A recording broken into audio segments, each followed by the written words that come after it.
सुधीर चौधरी को कौन बोला तिहाड़ी? बेमतलब सुधीर चौधरी ने सीजेपी पर वीडियो बनाकर सीजेपी पर बकायदा कमेंट देकर क्या अपने आप को फंसा लिया, या फिर इसके पीछे भी सोची समझी रणनीति है? दोस्तों, अगर आप गौर से देखें तो कॉकरोच जनता पार्टी को आईटी सेल ने पूरी तरह से रिजेक्ट कर दिया, मतलब उन पर कमेंट भी नहीं किया।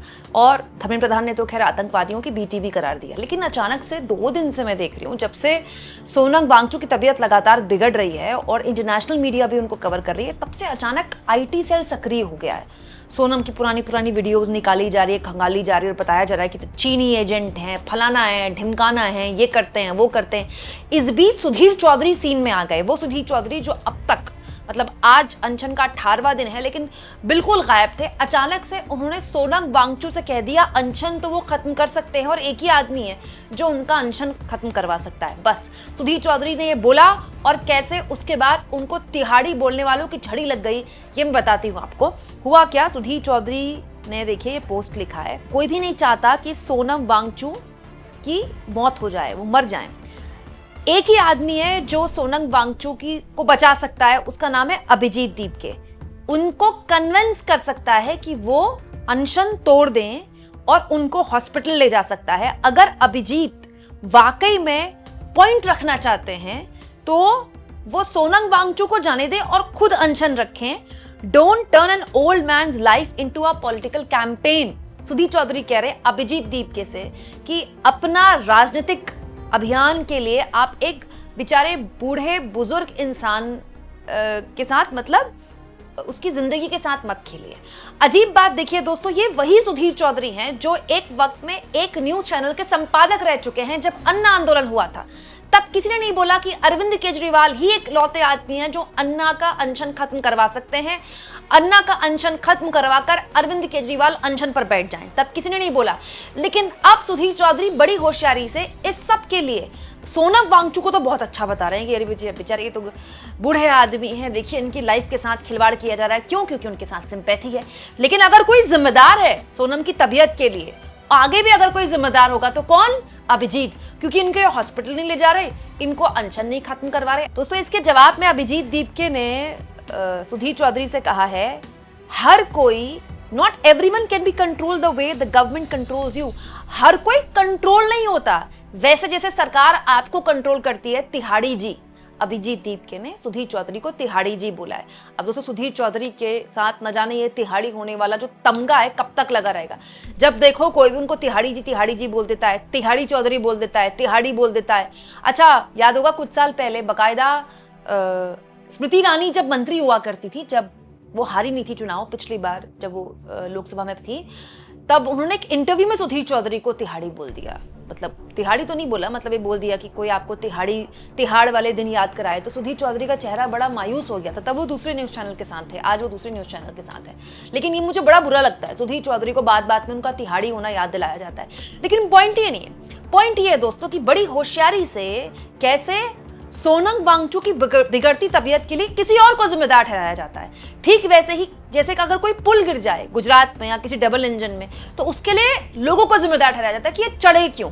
ठीक वैसे ही जैसे अगर कहीं बाढ़ आ जाए तो उसके लिए लोगों को जिम्मेदार ठहराया जाता है कि लोगों ने यहाँ पर देखिए अवैध रूप से घर बना रखे थे, इसीलिए ये सब कुछ हो रहा था। ठीक वैसे ही जैसे कहीं भगदड़ मच जाए तो उसके लिए लोगों को जिम्मेदार ठहराया जाता है कि क्यों आए यहाँ, देखिए ये लोग चल नहीं रहे थे, बैठ गए थे, इसलिए यहाँ पर भगदड़ हुई। प्रशासन तो यहाँ बढ़िया बंदोबस्त कर रहा था। हर कोई जिम्मेदार है दोस्तों सोनम वांगचुक की तबीयत के लिए, लेकिन सरकार जिम्मेदार नहीं है। क्यों? क्योंकि सरकार को ही तो बचाने के लिए पूरा कार्यक्रम रचा जा रहा है। जैसे ही सुधीर चौधरी ने कुतर्क दिया दोस्तों, लोगों ने उनके कमेंट बॉक्स में देखिए कैसी कैसी बातें लिखी।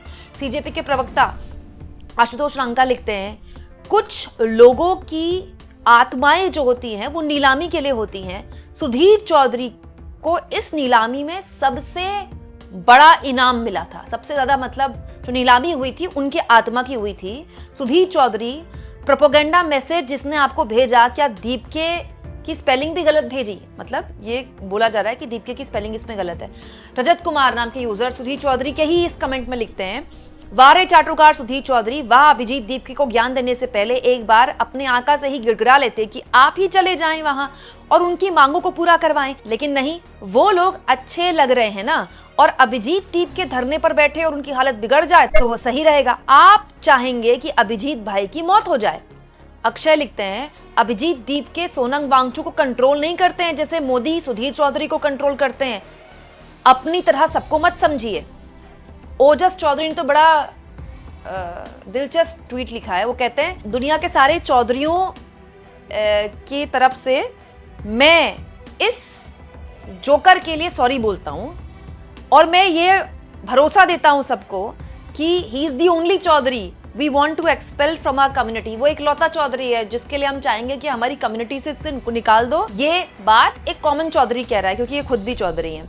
कोमल नाम की यूजर लिखती है, थोड़ी शर्म दिखाने की कोशिश तो कर सुधीर। एक आदमी जो सोनम वांगचू की जान बचा सकता है वो है नरेंद्र मोदी। वो अनशन पर हैं देश के पैथेटिक मतलब बेकार हो चुके शिक्षा व्यवस्था को लेकर, जो कि मोदी और उनके मिनिस्टर ने क्रिएट की है, जिसकी वजह से बच्चों की जान जा रही है। सरकार से कहो कि सोनम वांगचू तक बातचीत की कोशिश करे, जो तेरे पे ग्रेड से ऊपर की बात है, लोग कह रहे हैं। दोस्तों, ये बिल्कुल वैसा ही है जैसे राम मंदिर में चढ़ावा हुआ। अचानक से पिछले हफ्ते से एक नई कोशिश शुरू हो गई है। सोशल मीडिया में अनाम लोग कह रहे हैं कि ये कौन लोग हैं जो मंदिर में चढ़ावा देकर हिसाब मांग रहे हैं। भाई, लोगों ने हिसाब मांगा। किसी ने कहा हमने ये चढ़ावा दिया, हमने चांदी दिया, हमने सोना दिया, हमने ये दिया, हमने वो दिया। तो चढ़ावा चोरी की खबर आई तो हर कोई कहने लगा कि भाई हम तो 2 साल से हिसाब मांग रहे हैं, हम तो 4 साल से मांग रहे हैं, हम तो 1 साल से मांग रहे हैं, हमने ये किया वो किया। तो उस वक्त तो सब पचा लिया गया। फिर जब मामला बहुत बढ़ गया तो अचानक से सोशल मीडिया में कुछ लोग पैदा हो गए जो कहने लगे कैसे लोग हैं, कैसे सनातनी हैं जो चढ़ावा भी देते हैं और हिसाब भी मांगते हैं। जब भगवान जी को कुछ दे दिया गया, कुछ दान कर दिया गया तो उसका हिसाब नहीं मांगा जाता है। फिर जो हिंदू और सनातन में किताबें हैं दोस्तों, हमारी सनातन धर्म की, दोस्तों उनकी कहानियां लाई जा रही हैं कि उन्होंने क्या अपना हिसाब मांगा था, इन्होंने क्या अपना हिसाब मांगा था। मतलब चढ़ावा चोरी करने वाले गुनहगार नहीं है, वो गुनहगार है जिन्होंने ये पूछ लिया कि हमारा चढ़ावा सही जगह गया कि नहीं गया। सोच रहे, ये एक व्यवस्थित तरीके से खेल चल रहा है।